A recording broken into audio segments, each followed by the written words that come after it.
You're listening to the Corbett Report.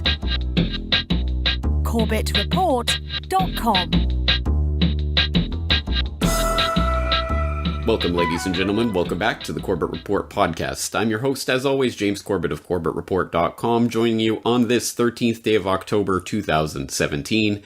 Thank you for tuning in for episode 322 of the Corbett Report podcast.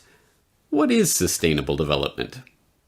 Now, hopefully, you have just completed episode 321 of this podcast, Why Big Oil Conquered the World, and before that, episode 310 on How Big Oil Conquered the World, so you are all caught up to date with the Big Oil series. If not, I suggest you go back and listen or re-listen to those podcasts so that you are caught up, because the next few podcasts are going to be fallout from that documentary project, which has been ongoing for a couple of years now, and the end results of which are the 3-hour How Big Oil and Why Big Oil Conquered the World documentary series.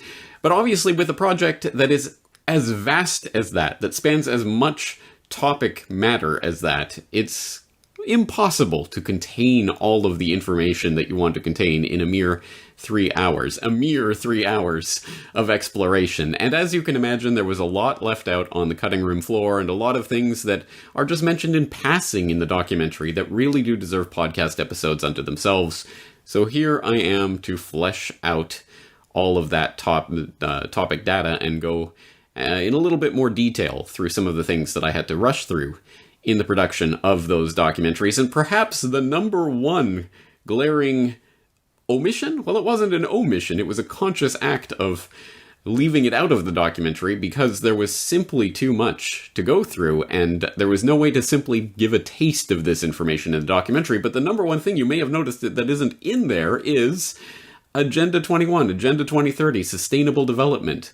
These are core linchpin parts of the connection between the big oil environmentalism, the carbon eugenics, and the technocracy. This is one of the links, the bridges that bridges those particular movements of the crypto-eugenic ideology. And it's extremely important, which is why I was attempting to put it in here and there in the Why Big Oil Conquered the World documentary, but I realized there was no way to really force it in there and do it justice. It really does deserve its entirely own documentary, and perhaps that will come in the future. But for the time being, we'll use this podcast today to flesh out this concept, because as I say, it is linchpin, it is integral to understanding the bigger picture of the carbon eugenics technocratic push of the modern day oligarchs and their push for this system of total control,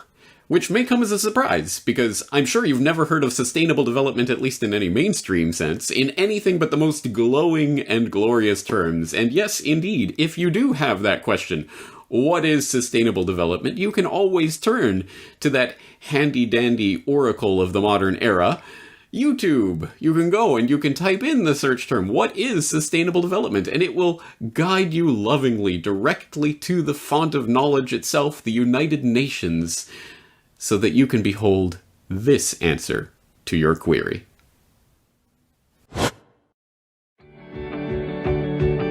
This September, 193 countries will meet at the UN to adopt new global goals. These 17 goals provide a roadmap that will help the world achieve sustainable development. But what exactly is sustainable development, and how does it affect us? Sustainable development is development that meets the needs of the present without compromising the ability of future generations to meet their own needs. But what does that mean? Everyone understands the need to grow their economies, but not everyone takes into account the negatives that unbalanced economic growth can have on the environment and on people's well-being. It's time to change that by looking at the world in a different way. The Sustainable Development Goals will help us to do that. Sustainable development is about the big picture. It's about improving the lives of everyone, everywhere, and achieving all these things together. But it's also about the details. That means we want economies to grow, companies to thrive, and people to have decent work. We want to create new, innovative technologies, but not by harming the environment. We want everyone to have access to nutritious food regardless of where they live. We want affordable and quality education for everybody, not just a few. We want freedom of speech, but we don't want that to mean violence. But how can we achieve all of this, and where do we even start? Well, the 17 goals will mean member states, alongside civil society stakeholders and major groups, will be working together for the next 15 years, looking at ways we can do business differently so that everyone gains. With these 17 global goals as our guide, we can achieve sustainable development and live in a world where people and planet benefit. But we have to act now. This is the time for global action. To find out how you can get involved and learn more about the goals, go to www.un.org/sustainable development. Precisely what target audience is this propagandistic twaddle aimed at? I refuse to believe that there's anyone, even people who are inclined to believe what is being said in this video, who believe that this video actually says anything of substance whatsoever. It is total propagandistic nonsense. It is meaningless babble for 2 minutes straight, set to a nice uplifting soundtrack and with images of beaming African children who are happy because the UN is there to save the day, and just a complete nothing burger of total meaningless vapid babble. If that did not satisfy your question about what is sustainable development, never fear, we will actually provide an answer in this podcast, but that's just to set the stage to let you know what it is we're up against, which is a full-on propagandistic assault that is designed to make you feel like sustainable development. It sounds like it's good. It sounds like it's manna from heaven. It sounds like it's something about being good for the environment and people are happy and everybody's sharing and all of these things that sound warm and fuzzy, so it must be a good thing. Well, if you want to delve into this question in a little bit more detail and have a concise but meaningful answer, let's dig through the Corbett Report archives, because it was almost 5 years ago to the day. It was October 20th of 2012 that I broadcast Corbett Report Radio episode 241. Again, that is available on the Corbett Report website. I will put the link in the show notes, so to take you directly there if you're so inclined. And in that episode of Corbett Report Radio, I talked to Rosa Corey of DemocratsAgainstUNAgenda21.com, which is quite a mouthful. So again, I will link that URL directly in the show notes if you're interested in going there. She is the author of Behind the Green Mask, UN Agenda 21, talking precisely about what at the time was known as Agenda 21 is now being pumped as Agenda 2030, and sustainable development.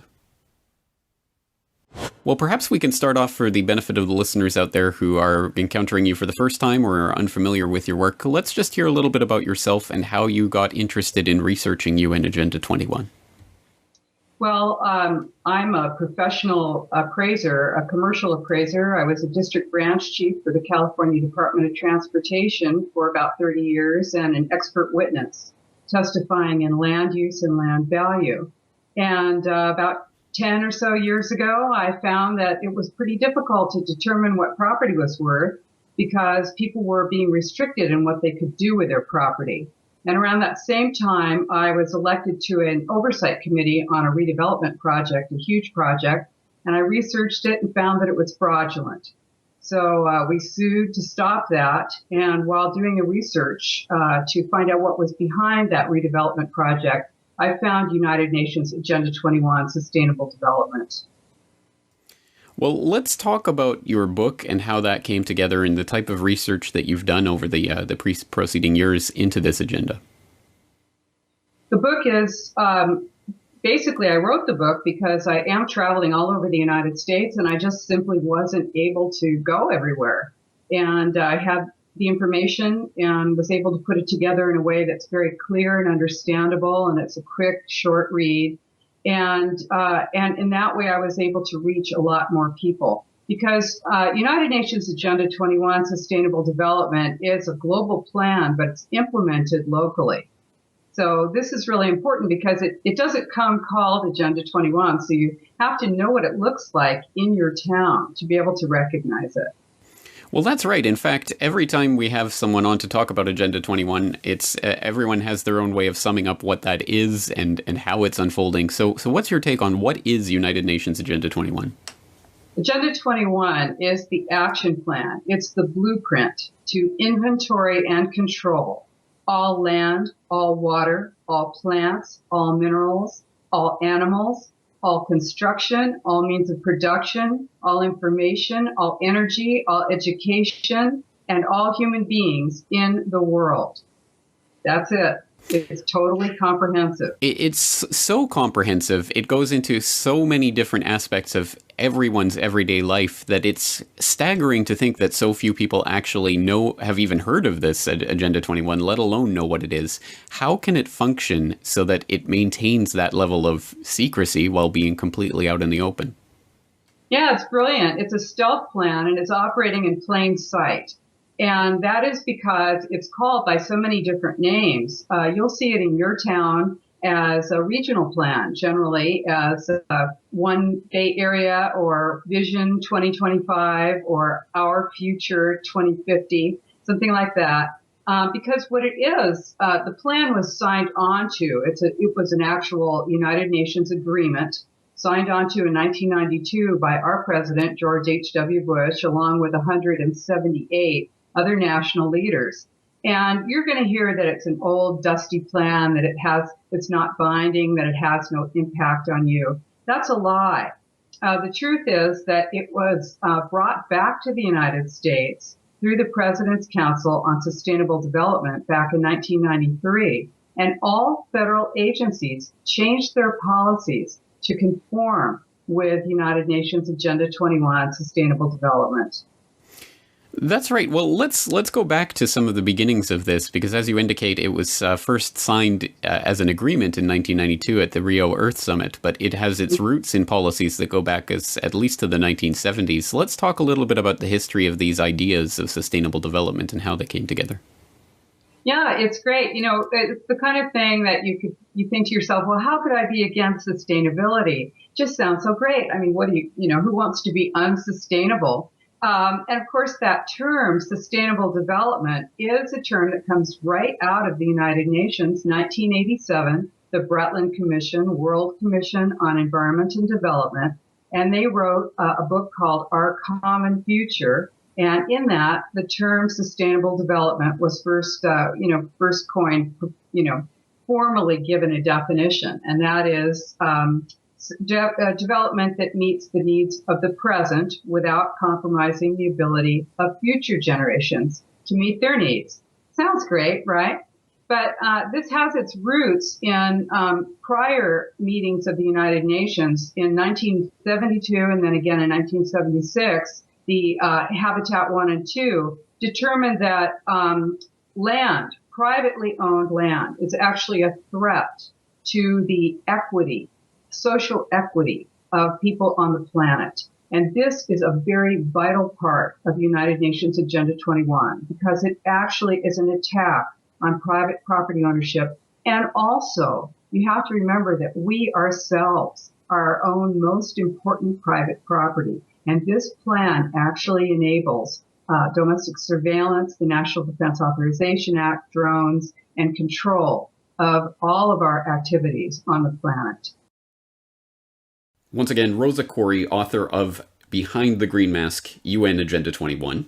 And I hope that gives a sense of the real agenda behind Agenda 21, not the warm and fuzzy feel-good rhetoric of the United Nations propaganda ads, but the real agenda about using people's natural concern for their fellow human beings and the state of the environment, and using that concern as a way to further an agenda of centralization and control. And in case it wasn't clear enough from that interview, you can turn to Behind the Green Mask, where you can read, again, in very simple, plain language, Rosa Koire's definition of what this agenda is. She says, in a nutshell, the plan calls for governments to take control of all land use and not leave any of the decision-making in the hands of private property owners.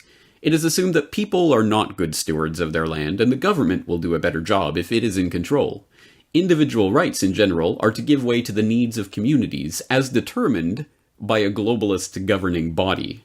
Moreover, people should be rounded up off of the land and packed into human settlements or islands of human habitation, as they are called in the UN Agenda 21 documents, close to employment centers and transportation. Another program called the Wildlands Project, spells out how most of the land is to be set aside for non-humans. In anticipation of our objections to such plans, our civil rights will be dissolved. End quote. Well, it doesn't get much starker than that, and that is the base underlying part of this agenda through which we have to understand it. Again, this is not about, oh, we feel bad for the poor animals, so we're going to confiscate this land from all you horrible, mean people and wisely steward over it. It is about taking that land away from the people, herding them into cattle-like, into human habitation corridors and areas where the people are allowed to live, and taking the rest of the planet and monopolizing the use of those resources for people in the clique, the people who are in these global governing bodies that determine what happens with this non-usable land. Non-usable for you and me, usable for the usual connected cronies that are always swirling around the toilet bowl of these global governmental organizations. And she goes on in much greater detail throughout the book. Again, I hope you'll get a copy and read it. But she goes on, for example, talking about how immediately after then President Bush, signed on to UN Agenda 21 in the wake of the 1992 Rio Earth Summit, he founded the President's Council on Sustainable Development, populated by the likes of people like, Ken Lay of Enron. Yes, because Ken Lay really cared about the Earth and really wanted to make sure that we could protect these natural species. And no, of course not. These people are in it for the monopolization of the world's resources. This is the key to understanding this. So in order to flesh this out in a little bit more detail, where did this agenda come from and who was behind it? Let's turn to Patrick Wood, of course, the author of Technocracy Rising, who was one of the featured speakers in the Why Big Oil Conquered the World documentary. And there was a lot more that I recorded with Patrick Wood in our conversation that didn't make it into the documentary. So here's a little bit where Patrick Wood expands a little bit on UN Agenda 21 and its real roots. Who were the real players who were instrumental in forming this agenda? Agenda 21 was spawned in 1992 at the first Earth Summit that was held in Rio de Janeiro. The chairman of that Earth Summit was Maurice Strong, an important name in this whole movement. The Agenda 21 document was a 40-chapter book that was produced by the United Nations. It was published after that conference was ended. That was the agenda for the 21st century. That's why it was called Agenda 21. 21 stood for the 21st century. That was in 1992, and they figured that they had 8 years to get a running start at it to actually start implementing stuff by the year 2000. And this would kind of be the agenda for that period of time. However, to get some perspective on what was really going on, this was not this was not something that just popped out of the UN like, some kind of spontaneous evolution or something. Not at all. The United Nations themselves give credit for Agenda 21 to a commission that it had implemented back in 1983, terminated in 1987, that was called the Brundtland Commission, after the head of it, Gro Harlem Brundtland. And they challenged Brundtland to form this commission to talk about, to develop the economic policies and so on that they wanted to see. Well, it so happened that Gro Brundtland was a member of the Trilateral Commission. This is not surprising. This is how Rockefeller was able to get stuff done. So Gro Brundtland was the woman that wrote Our Common Future, the book, that the United Nations later gave accolades to as saying Agenda 21 would not have been possible without Our Common Future, the book. It was produced in 1987. That was also the book that first popularized the term sustainable development. It had been coined before that, but Brundtland gave it a proper noun status where, like capital S and capital D. And she defined it as an economic system. It basically, I've always contended now, it's technocracy from the 1930s. But she penned this document not for the sake of the United Nations and not for the sake of the people of the world. She penned this document for the benefit of the Trilateral Commission. There's just absolutely no doubt about that. And so there's Agenda 21, pops out in 1992, and all sorts of things happened since then, including Agenda 2030, which has just passed last year. And that was like an update to Agenda 21, if you will, gave it a little bit more teeth. But Agenda 21 was not the benevolent world consensus document that people think it is. It was a very narrow policy statement that was created by policy wonks at the Trilateral Commission for the sake of creating a new international economic order, which was or is technocracy. And that's where this whole thing is leading. It's exactly what sustainable development is. It's it's an incredible story, James. It just, you look at it and say, how can this be? How could this just slip by and nobody caught it? Well, somebody caught it. Seth and I caught it a little bit back in the 70s, and we're catching it today. We can see what they've done now, but nobody understood it at the time. So we've had the big overview of what this agenda is, and now we're narrowing down on some of the core documents and details about the who, what, where, when, why. So let's turn to some of those core documents that Patrick Wood was mentioning there.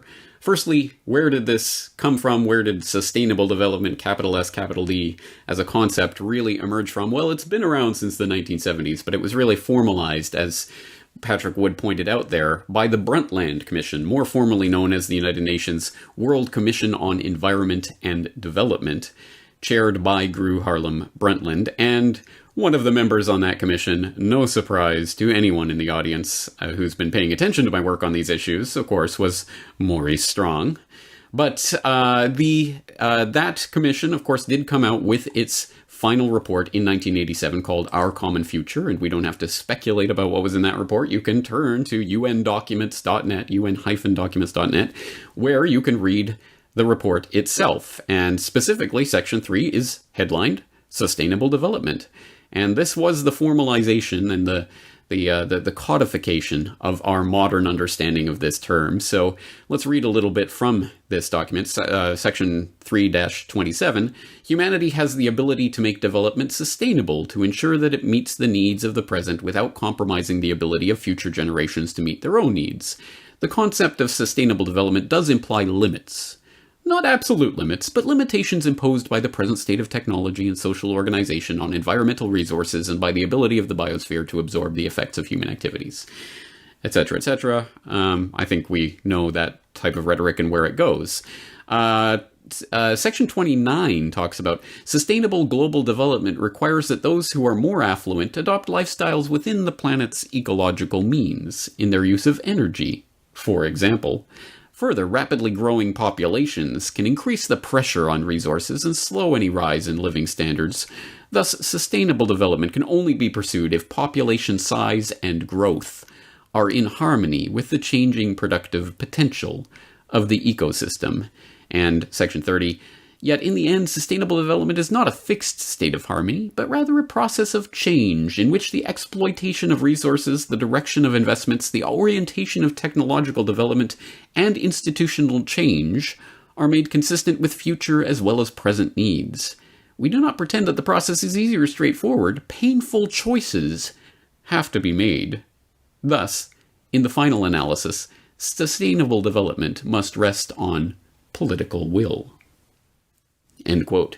So that set the tone, certainly, for the conversation that was to come, and was to be further fleshed out at Maurice Strong's next major coup de grace, the 1992 Rio Earth Summit, where a number of different agenda items were ticked off, a lot of different boxes checkmarked during that conference, one of which was UN Agenda 21, which did come out as part of that agenda, that Rio Earth Summit. And as Patrick Wood mentioned, it came out in the form of a 39-chapter book, this document, that is published by the United Nations. You can purchase it. You can read through it. There's even a Kindle version if that's your thing. So you can go and read through the actual UN Agenda 21 document, and if you're inclined, go ahead and do so. I will warn you that it is the most banal, boring, legalistic gibberese that makes your eyes glaze over, and certainly doesn't include any smoking gun, here we are to rule the world, ha ha ha, type of lines. But it is, of course, that is manifest in absolutely every part of this agenda. The implicit assumption that human beings certainly cannot be left to their own devices to manage the Earth. They must be ruled over by global international order, organizations of various sorts that will come in and sort this out for the little people. So it follows a format where it's divided into different chapters on different parts of the ecological sphere, talking about agriculture, or talking about mountainous regions, talking about fish and wildlife, talking about waterways and these types of things. And in each section, it goes through the goals and objectives and activities that they're arguing for and how they're going to be funded and all of this kind of thing. And you can read through it, and you can see, for example, Chapter 2 about international cooperation, talking quite heavily about the need for, at that time, GATT, the Global Agreement on Tariffs and Trades, which of course became the World Trade Organization, and how vital it was to orient GATT towards these international sustainable development treaties that they were trying to hardwire into the international law at that time. And of course, part of that is using the trade liberalization, globalization, as we have come to know it, of the past 20 years, as a key tool for facilitating the type of trade that would be necessary to underlie this sustainable development agenda. So globalization, absolutely a core part of this. Chapter 4 on changing consumption patterns, where they note the technocratic wet dream of expanding and promoting databases on production and consumption, first in each individual country, and then of course that would be aggregated in an international database so that the technocrats could get their hands on all of the information about everything that's happening in all of these different economies so that they could socially engineer people to be more sustainable and harmonious and balanced and dictate exactly what you can do and what you can't do and how much meat you can eat today and how far you are allowed to drive, if you're allowed to drive at all, and all of that stuff. But of course they don't explicitly mention that level of control, but that's what this is all about. Chapter 5, demographic dynamics and development, talking about the full integration of population concerns into national planning, policy, and decision-making processes, of course. Chapter 8, integrating environment and development, where they talk about the enactment and enforcement of laws and regulations essential for the implementation of most international agreements in the field of environment and development. Also talking about how each country should develop integrated strategies to maximize compliance with its laws and regulations relating to sustainable development. Why would you even need to say that? Why would you need to stress that each country must maximize compliance with its laws? It's vaguely threatening. Chapter 33, financial resources, talking about the big question, how are you going to fund all of this? Well, there are a couple of interesting answers, one of which is the Global Environment Facility, which should ring a bell if you paid close attention to Why Big Oil Conquered the World. It was mentioned in there. The World Conservation Bank that Edmund Rothschild rolled out, or the idea that he was pimping at the 1987 Fourth World Wilderness Conference, helmed by Maurice Strong, of course, that came to fruition in 1992 after the Earth Summit as the Global Environment Facility, mentioned in the Agenda 21 document, saying the Global Environment Facility, managed jointly by the World Bank, the UN Development Program, and the UN Environment Program, whose additional grant and concession funding is designed to achieve global environmental benefits, should cover the agreed incremental costs of relevant activities under Agenda 21. And what are those costs? Well, they're enumerated later on in Chapter 33 of the Agenda 21 document. The Secretariat of the Conference has estimated that average annual costs from 1993 to 2000 of implementing this agenda would be over $600 billion. Keep in mind, that is average annual costs that they were envisioning for the implementation of this agenda. Over $600 billion per year. And that was 1990s dollars, where hundreds of billions was a huge, mind-bogglingly huge figure. Not so much in these days where we throw around trillions like they're sticks of bubblegum. But yeah, that gives you a sense of the scope of this agenda, or at least what they were intending for this agenda. And then in Chapter 39, International Legal Instruments, they talk about the further development of international law on sustainable development, giving special attention to the delicate balance between environmental and developmental concerns. Now, again, there's no smoking gun where they're talking about ruling over the peons or anything like that. But as I say, this is embedded in the very concept of Agenda 21 itself, and of course in its implementation through things like the President's Council on Sustainable Development, which Rosa Corey writes about in her book, talking about people like Ken Lay and others are going to be the ones determining how do we balance environmental concerns with development concerns. And of course, it will be the exact same formula that the oligarchs use to create their monopoly on the energy supply of the 20th century. It is to rule out the possibility of any competition, because as John D. Rockefeller sagely advised us, competition is a sin. That is, if you're trying to compete with the big boys, the oligarchs and their minions, then you are a sinner and you need to be expelled. So how do you do that? Well, you create these wildlife corridors and these preservation areas that can be developed. We have to balance environment and development. It just means that you have to go through these international bodies and these organizations that have somehow or other gained control of these areas. And if you have the right development project and ideas, and you have you do your due diligence, and you have the secret handshake, and you went to the right secret society and the right university, then you can absolutely go ahead with your development. i.e., exclude all competition and make sure only the cronies will have access to these resources. This is the fundamental part that we have to understand about the Sustainable Development Agenda. It is about carving out monopolized spaces of the planet, monopolizing those resources for the sole and only use of the connected clique members who are part of the special club, who get to participate in the development projects that are allowed to happen there.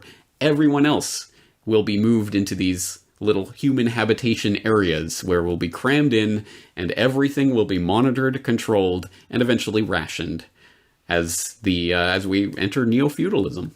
Again, this is such a vast idea, such a vast agenda that it's hard for most people to get their hands around on it, to get their mind around it. And so, let's listen to another part of my interview with Patrick Wood, where I think he details quite succinctly and quite powerfully what this agenda is and how it is going to function. What's happening is that there's a massive resource grab going on all over the planet. And when I say resource grab, you have to put yourself in Rockefeller's shoes and the banker's shoes, the Rothschild shoes and whatever, and say, what do you do when money wears out? What do you do? When you sucked all the value you can out of the monetary systems you created, what's left? Well, you and I don't think about those sort of things because we don't have that much money. But these people at the top, especially the bankers, I'm sure they stay up at night thinking, what's after money? What comes after money? The Rockefeller family, especially, has always been a resource-intensive family. That's what oil was all about in the first place. It was a resource, and they understood that energy would be the most important factor in the world over any other type of resource. They understood that. That's why they wanted to create a monopoly over energy. Well, today, as money has been sucked dry, the only thing left to do is to make a grab for the resources themselves. And that's what sustainable development is all about. is taking the resources of the world away from you and me, away from private companies that aren't part of the clique, if you will, and putting them into a global common trust that will be managed by them for their benefit. This is really nothing more than neo-feudalism, again, where the resources are owned by a few and everybody else gets to operate with those resources at their pleasure and discretion. But we see this resource grab not only in America, but all over the planet. And they've had different schemes that they've implemented along the way to do it. In America, for instance, you have the federal government gobbling up blocks of land around America, putting them into various kinds of conservation trusts or national monuments or whatever, but basically taking the land away from the states so the states can't develop that property. They can't collect taxes on it because the government doesn't pay taxes. And so now you have a massive amount of property owned in the United States by the federal government. So, well, that's really strange because the Constitution doesn't provide anything for that. In fact, it says they're not supposed to own any land except for D.C. and a few ports and stuff around the country and something for the military. So it's completely outside of our Constitution. They're doing it anyway. But now the United Nations has implemented a program, for instance, called Debt for Land, where they're going around to countries that have been buried in debt, on purpose, I might add, but they've been buried in debt. They have no way they can ever pay off. And they say, look, here's what we'll do. If you agree to put X millions of acres into a conservation trust, a wilderness area conservation trust, whatever, we will waive the interest on your loans, basically forgive your loans. But that interest that you would have paid to us, you have to pay to maintain those wilderness areas, those conservation areas. So once that land is taken out of production, it can't serve the people of the world anymore. It's a resource grab. And they're doing this all over the planet. It's absolutely astounding when you see the hundreds and hundreds of millions of acres that these people have taken offline. And some of your viewers might remember the movie Goldfinger, one of the first James Bond movies. The theory of Goldfinger was he was going to raid Fort Knox, and the idea was he wasn't going to steal the gold. He was going to set off a nuclear device so that it would irradiate the gold that was there, and all the other gold that he'd already bought up in the world would instantly be worth billions of dollars. It was a genius plan. Just spoil the gold that's in Fort Knox, and you'll have all the wealth that you want. Well, this is kind of what's happening with the resources of the world today. Take them out of the pool. Take them out of production.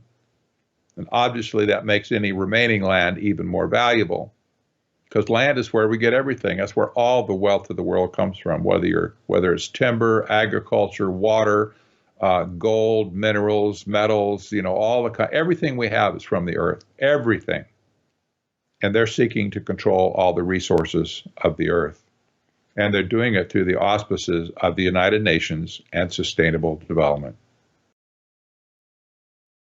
It's a resource grab on a global scale, and it is about monopolization of the world's resources for the benefit of a very few at the expense of humanity. Now, again, this is such a vast thing to wrap our minds around that it can be difficult to even comprehend. But let's dig into some of the details about what this means and how it is actually functioning to try to get a handle on what is going on here. And to do so, let's dig up some details about that mechanism, that body, that World Conservation Bank that we talked about, or that we mentioned earlier as part of being specifically mentioned in Agenda 21 and is coming out of the Rio Earth Summit, although being propounded by Edmund de Rothschild back in 1987 and others before him.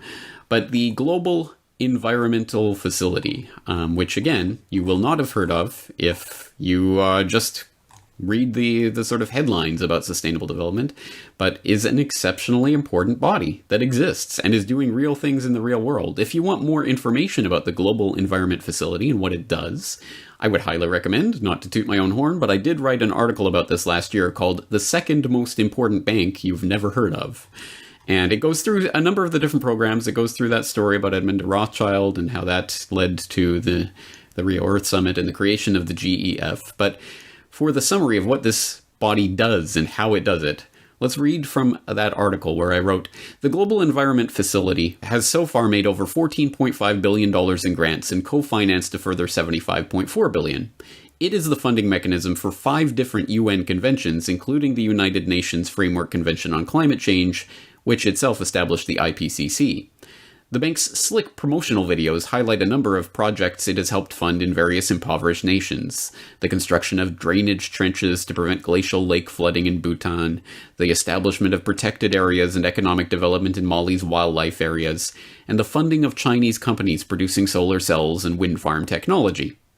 Supremely bizarre group chanting videos aside, we are the Global Environment Facility, and we're chanting for sustainability. Me.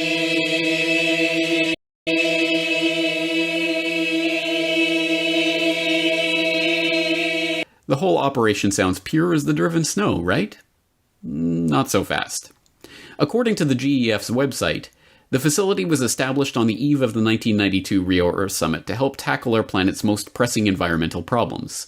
It has 18 implementing partners, including the Rockefeller-funded Food and Agricultural Organization, the Foundation-funded and corporate-friendly International Union for the Conservation of Nature, the Maurice Strong-created United Nations Environment Program, and the Prince Bernhard-Prince Philip-founded World Wildlife Fund.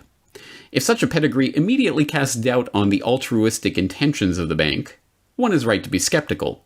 In reality, the GEF and its affiliated environmental finance organizations have an ulterior motive, using the debt chain sown by the World Bank and IMF on impoverished third world nations as leverage to gain control over vast swaths of these countries' lands and resources, and funnel money to the banksters' corporate cronies. Sound far-fetched? The practice is fully admitted to, well documented, and even has a catchy name: debt for nature swaps. The GEF's own documents describe debt for nature swaps this way. Debt for nature swaps are voluntary transactions in which a portion of a developing country's hard currency debt is cancelled or reduced by a creditor. In exchange, the debtor agrees to allocate a portion of its cancelled debt in local currency to environmental programs or projects. Initially, most were private swaps in which international environmental NGOs raised the funds and initiated the process. In recent years, many swaps have been bilateral, where both the creditor and debtor are governments. Other creditors can include commercial banks or commercial firms owed money by governments or developing countries. An interesting aside. Although it is generally touted as a win-win for debtor nations, with debt relief for the debtor and environmental protections that benefit the globe, the debt for nature scheme always comes with strings attached. The ceding of certain land for environmental development, for example, or the imposition of certain regulations and restrictions on a country's existing industries. As the Convention on Biological Diversity admits, the scheme usually comes with hefty transaction costs of between 1.5 and 5% of the face value of the debt itself. And the big winners of these projects are generally the ones contracted to do them, manage them, or direct the investments, not the locals who, like the Aborigines of Palawan Island, are kicked off their land and effectively wiped off the face of the map. Although it sounds scarcely believable, the debt for nature swap proposal has been kicking around since it was first suggested by Thomas Lovejoy of the World Wildlife Fund in 1984. It was first used in Bolivia in 1987, and by 1991, the Journal of the American Bar Association, the international lawyer, was publishing articles about the concept. By 1998, it had been hardwired into U.S. law through the Tropical Forest Conservation Act, which has so far facilitated $223 million in debt for nature deals with 14 different countries. End quote. Some interesting little nuggets in there, aren't there? And I would hope, I did mention this also in the Why Big Oil documentary, the Aborigines of Palawan Island is one example of the victims of these kinds of schemes, but there are many, many more, and I hope you followed the link from that mention of the Palawan Island Aborigines in the Why Big Oil Conquered the World documentary transcript, where you will find a link to eco-action.org talking about worldwide fraud, talking about the WWF specifically, and its association with many, many examples of indigenous peoples being run out of their tribal native lands where they've lived their entire existence for the benefit of environmental development projects overseen and driven by the WWF and its cronies. And remember who founded the WWF: Prince Bernard and Prince Philip and Julian Huxley and Godfrey Rockefeller, another member of a different branch of the Rockefeller family. So there you go. Very interesting, isn't it? And so if you follow that link to worldwide fraud, you'll find many, many examples of these types of situations where people are driven from their lands in the name of environmental development. In Zaire, the Barwa Pygmies were driven out of their ancestral land in order to establish the Kahuzi-Biega National Park. WWF has been deeply involved. The victims formerly lived in dignity in their traditional ways, but are now exposed to alcoholism, prostitution, extreme poverty, and exploitation by the neighboring Bantu people. Likewise, Bambuti Pygmies were driven out of the Maiko National Park as a result of joint government and WWF activities. Similarly, in Central Africa, the Zanga Sanga project, which had been directed by WWF since 1988, has resulted in the destruction of livelihood and loss of dignity of the Baka Pygmies in this area and in the loss of their ancestral homeland. In Rwanda, the Batwa Pygmies were driven out by the Nyungwe Natural Forest in 1994, way for a nature conservation site. WWF was involved in the creation of this area, and as a result, the Batwa of Rwanda have lost their ancestral land and last refuge.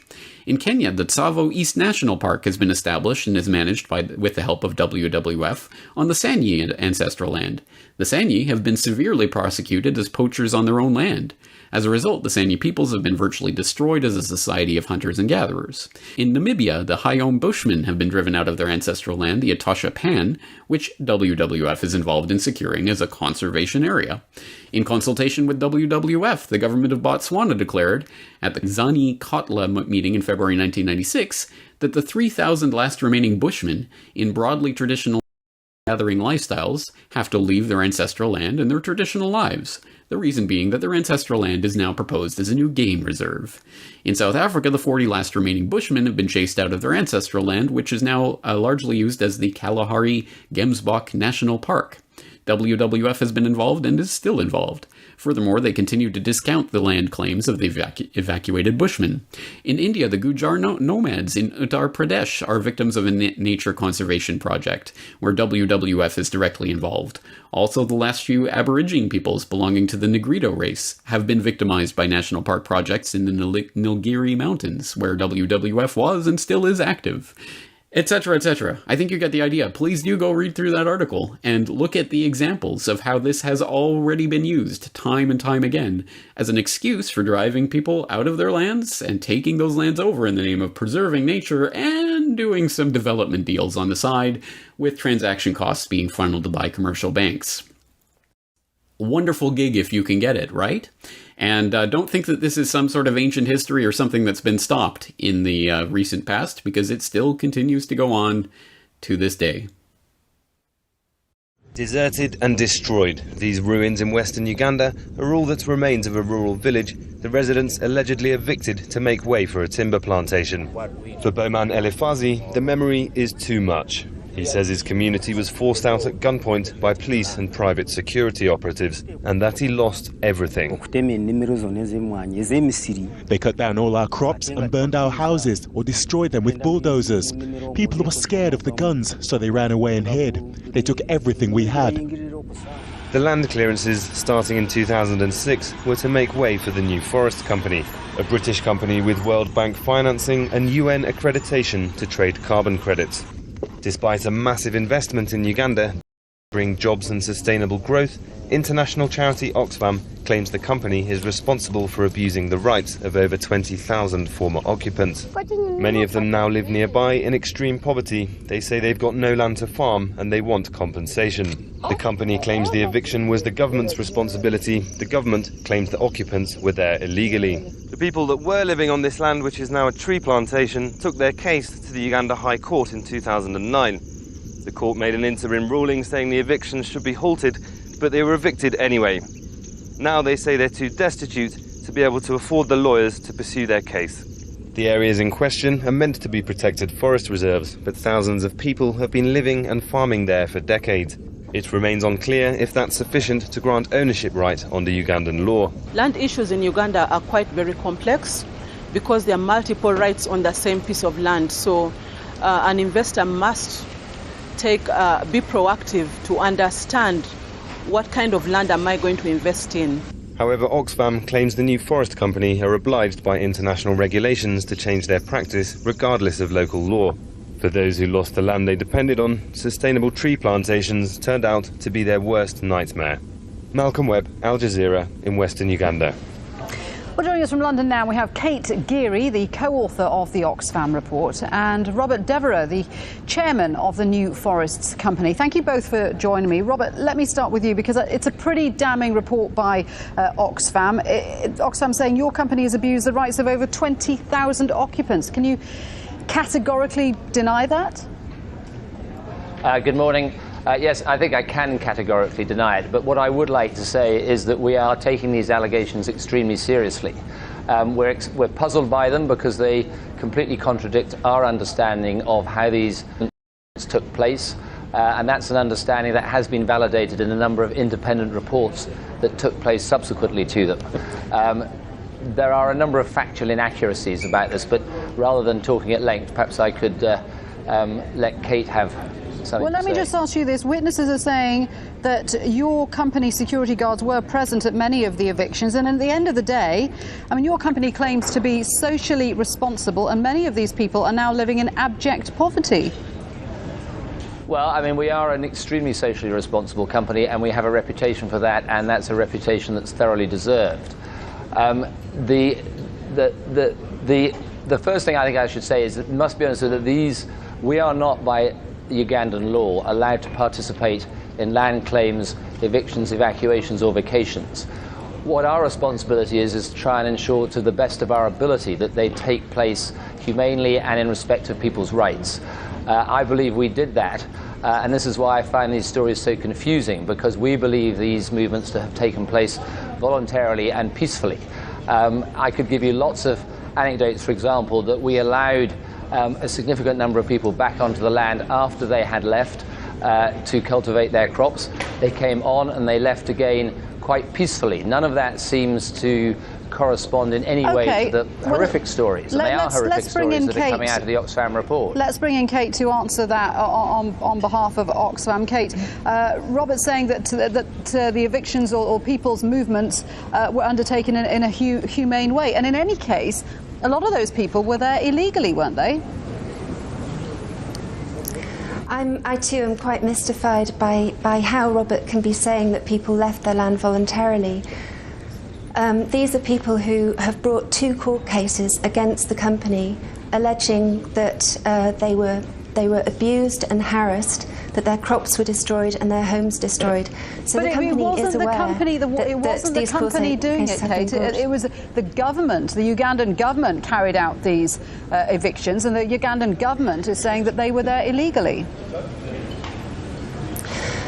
The Ugandan government also bears some responsibility here, but the responsibility also lies with the company. It simply cannot duck responsibility for what has happened to the people who were on that land. They were evicted forcibly to make way for this company's plantations. It's not enough for the company to blame the government and to wash its hands of this problem. Robert, can I ask you, Kate, let me put that point to Robert. Can I respond to that? Your company is making a lot of money out of this. Will it consider compensation or the wider welfare of these people? Well, can I make a number of comments? I mean, first of all, we're not actually making a lot of money out of that, but that's a separate point. We offered on a specific answer to the compensation issue, we offered to pay compensation. The government were unwilling to take advantage of that proposal. We're not allowed under Ugandan law to pay compensation. And I want to be very clear, we are not ducking responsibility for these issues. We've gone to great lengths to try and ensure that these movements were undertaken voluntarily and peacefully. And not only is it our opinion that they were, but a Forestry Stewardship Council audit that took place after the movements not only said that they were done humanely and fairly, but actually proposed using the processes as a model for future movements of this kind. We're not going to duck our responsibilities. We're going to take these allegations seriously. We're going to follow up on them. And if we find any truth in them, we will take appropriate action. OK, last quick word to Kate, because, I mean, land issues aren't notoriously complex, aren't they? What is clear is that companies like NFC have brought massive investment into Uganda. I mean, that's a good thing, isn't it? Oxfam welcomes investment when it's responsible, and indeed NFC has carried out community development, but we also see the downside of the investment where 22,000 people were forced from their land and are now left in destitution. We welcome the fact that the company is going to look into that. The communities are demanding justice. They would like to be compensated and given alternative land so that they can restore their livelihoods. OK, let me thank both my guests. By the way, very quickly, Robert. I was going to say, I think we... OK, thank you very much. OK, Robert, thank you very much indeed for that, and Kate Geary, in both of our guests in London there. Now, of course, this is all going to be done with a wink and a nod to the old boys and the old boys network that, yeah, well, these are just some bushmen out in the middle of nowhere. Who cares? Kick a few dozen tribesmen off their land and we'll take over the land and use those resources properly. It's for the best, and who cares? It's in the backwoods of darkest Africa. What does it matter? Well, don't worry, old boys. This network is coming for you and your land, too. Of course. This is not limited to any particular area of the globe. It is a global agenda, and it is being implemented globally everywhere, including the United States of America, where you may have seen the map before about the Wildlands Project, showing the different corridors of wildlife and conservation areas and areas, the no-go zones, basically, where if the Wildlands Project and other such things are implemented, humans will not be able to go without special permission from the overarching international governmental bodies that will be overseeing these types of things. And it's an interesting map, but where does it come from? What is the Wildlands Project? What is this all about?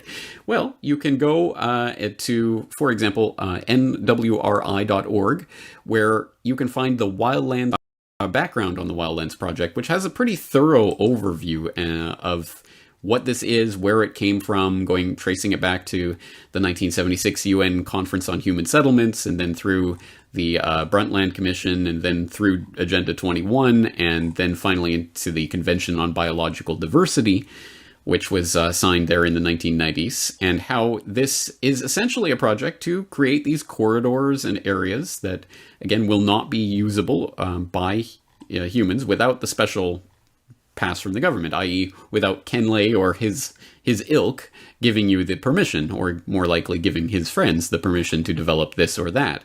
And it goes through in this article in great detail about all of those things. So I will suggest that to you, and I'll put the link in the show notes, of course. The Wildlands Project has morphed into the Wildlands Network, which is available at wildlandsnetwork.org, so you can go and read through their propaganda material, and they even provide the various source documents that first documented this idea and its proposal and development in the Wild Earth publication. They have the spring 1991, the 1992, and the 2000 issues of that up for download on their website, and other information about where this project stands today. And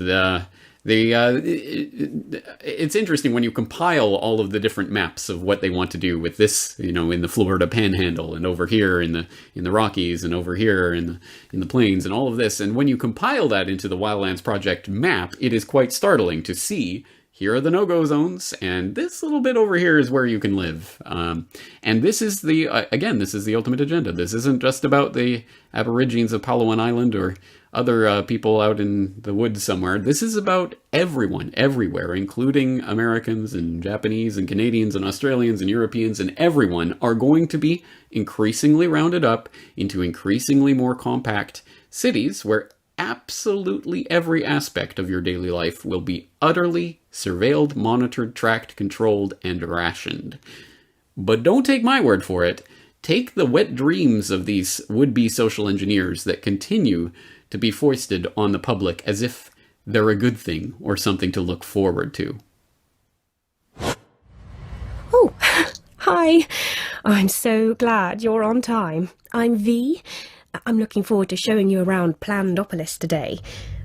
My husband works from home. He's a virtual engineer working on one of the city's desalination plants. He controls the robots who do all the important maintenance. I think he basically plays computer games for a living. You ready to go? Have you got your calorie card open on your smartphone? I registered your visit with Slick Travel Corp the other day, so they've allotted you a journey time to match mine. It makes so much sense, doesn't it? Switch off brain and go to work. With this many people around, I'm glad there's a mega computer in charge. We're so lucky. Our kids were allocated a school quite near my practice, so I can drop them off on the way. It saves on our calorie ration. Well, it won't be long until the little darlings get their career announcements. They've been working so hard, so I'm sure they'll get something good. Not that there's anything wrong with fixing carbon scrubbers for a living or anything. Are you hungry? Let's pop to the market as we're passing. Right, what's on the menu this month?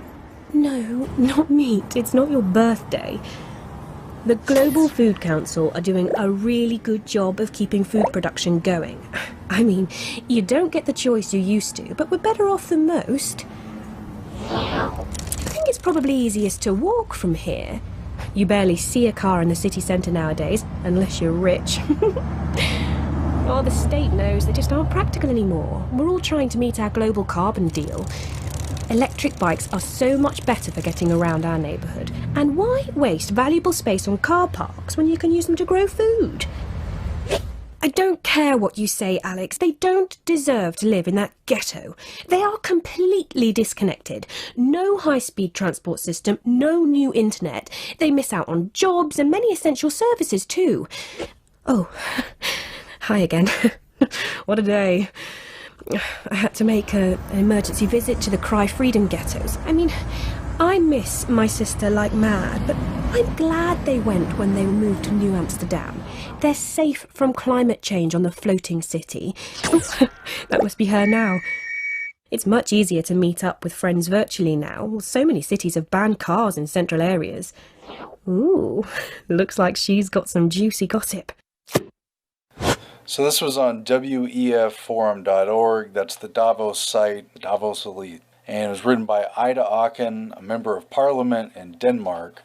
And I checked, and as far as I could find, she hasn't been to Bilderberg or anything like that. But again, she's a member of the Davos Elite. We are 7 billion people now on the planet. We're going up to 9 billion. Think about 3 billion people entering the middle class, all wanting cars, mobile phones, computers, eating meat. I mean, this is a huge pressure on the resources we have. But she appears to be what I assume would be a Bernie Sanders style socialist. But she's also hoping that people in the near future will own nothing. That's their big answer to income inequality. They've been talking about it at these conferences for years. They've been talking about universal income, what to do when people can't work. And their answer is people of the future will own nothing. The Davos Elite, preparing for their annual confab next month, have acknowledged the growing problem of the underman who's threatened by the rising cost of living, discouraged by the lack of better paying opportunities overall, and all the other factors that go into living in the society that we've been in. And the answer of the 1%, and those even fewer who could be counted among the billionaires of the planet who own more than anyone else listed in the phone book, and their answer is that we should own nothing at all. And we talked a lot about the smart city, how much that's being used for control, but this goes beyond anything. It's straight into Marxist serfdom, actually without the problem of work and without the problem of the working man's struggle. So it's neo-feudalism, but with a new twist. Here's how it goes. Here's what Ida Aachen wrote in her column for Davos. Welcome to the year 2030. Welcome to my city, or should I say, our city. I don't own anything. I don't own a car. I don't own a house. I don't own any appliances or any clothes. I sound like I'm from a Dr. Seuss novel. It might seem odd to you, but it makes perfect sense for us in this city. Everything you considered a product has now become a service. We have access to transportation, accommodation, food, and all the things we need in our daily lives. One by one, these things became free, so it ended up not making sense for us to own much anymore. Why do you want to own your cell phone? I mean, you want the function, you want the service, right? Why do you want to own a cell phone if you can just lease it? And if you lease, why shouldn't you lease your refrigerator or your washing machine or your dishwasher? Or why do you want to own it? I mean, it's not like the plastic in the middle. It's like, I own a broke dishwasher. I mean, wow. People don't own cars anymore. There's driverless vehicles and flying cars for longer journeys. I think we've had that one promised before. So why don't you want to go into a business model where the company owns it? Ida Aachen writes that in 2030 in our city, we don't pay any rent because someone else is using our free space whenever we don't need it. Someone else is sleeping in your living room when you're not around, or cooking in your kitchen when you're done making dinner. She writes, my living room is being used for business meetings when I'm not there, and once in a while I will choose to cook for myself. It's easy. Even the necessary kitchen equipment isn't owned. It's delivered to the door by drones within minutes. Environmental problems seem so far away, she says, because of course it can never really be that far away from Agenda 21. She writes, the air's clean, the water's clean, and nobody would dare touch the protected areas of nature because they constitute such value to our well-being. No one is allowed to go into the wilderness, but in the cities, there's plenty of green space and plants and trees all over. This is sustainable development, and this is where it is being led by the international organizations, led by the same globalist crony insiders that have been pushing global geopolitics for decades, if not centuries. And it's all laid out in the documents. It's all there. It's just a question of putting it together and realizing the staggering scale of what is being proposed, the swindle that is being achieved. Now, there are a lot of details to get into about how this is being done, and we have to start talking about the global cities concept, and we have to start talking about ICLEI, I-C-L-E-I, and organizations like this, how it is going to be done through regional and municipal bodies, not more so than it is through the UN itself, which is going to be an overseer of these types of programs, but is not going to get its snoot too far into it because people would reject that. Or if it was the national government of any particular nation, it would be resisted. But if it's done at a local level, and if it's done under the cloak of these different terms, it can be very insidious. It's a very insidious way of cloaking and masking what is really happening. And it's incumbent on all of us to get read up and understand these things. And to that end, I will encourage you wholeheartedly to go and check the documents that will be in the show notes for this episode of the podcast so you can find out more about this agenda and how it is unfolding. And the fact that it not only can be, but is actively being resisted, and effectively so, at the local level where it is being foisted upon us.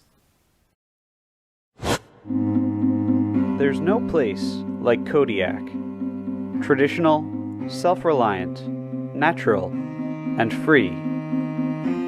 But even Alaska is not immune to the whims of corrupt officials.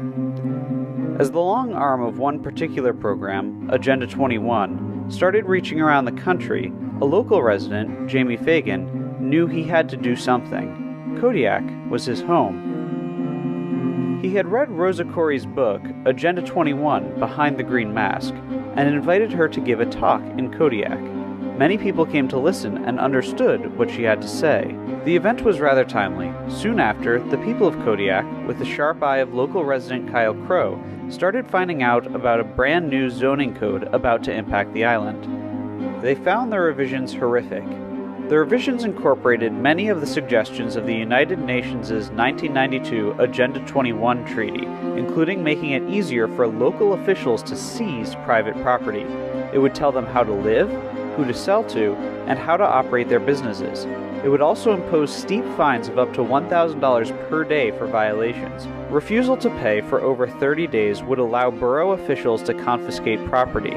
The nearly 340 pages of new laws were virtually unreadable. Jamie reached out to the Solutions Institute. Rose's talk had shown the people of Kodiak what they were up against. The Solutions Institute helped show them what they could do. They got to work. The Solutions Institute helped them choose a name, set up a Facebook group, and create videos. Grassroots Kodiak volunteers put information about the proposed zoning changes and what was at stake on postcards and mailed them to all 5,500 addresses in Kodiak. It was a call to action. When the Borough Assembly met in February 2015, activists were ready. Amidst a wet night with flooded roads, more than 300 of the 13,000 people in Kodiak attended. There were 69 speeches in all. The activists were proud of their town, but the people didn't prevail that night. The Borough Assembly showed no sign of abandoning their plans, and that meant one thing. There was more work to do. Grassroots Kodiak kept up the pressure, and when the matter came to a vote on March 12, 2015, they won. The council voted unanimously to scrap the code inspired by Agenda 21. This agenda can be defeated, it can be brought down, but only if we are aware of the agenda and aware of the things that are taking place at the local level each and every day, let alone these national and global plans. This is where the rubber meets the road, and this is why they're attempting to implement it in little things that will slip your attention. Oh, the local city council just passed this thing, and oh, now we're part of this smart, strong cities network, and all of these very insidious ways of getting people on board with an agenda that they may not even understand is happening, let alone understand why it needs to be resisted, which is why you are the resistance if you are getting this message, and if you understand what is at stake here.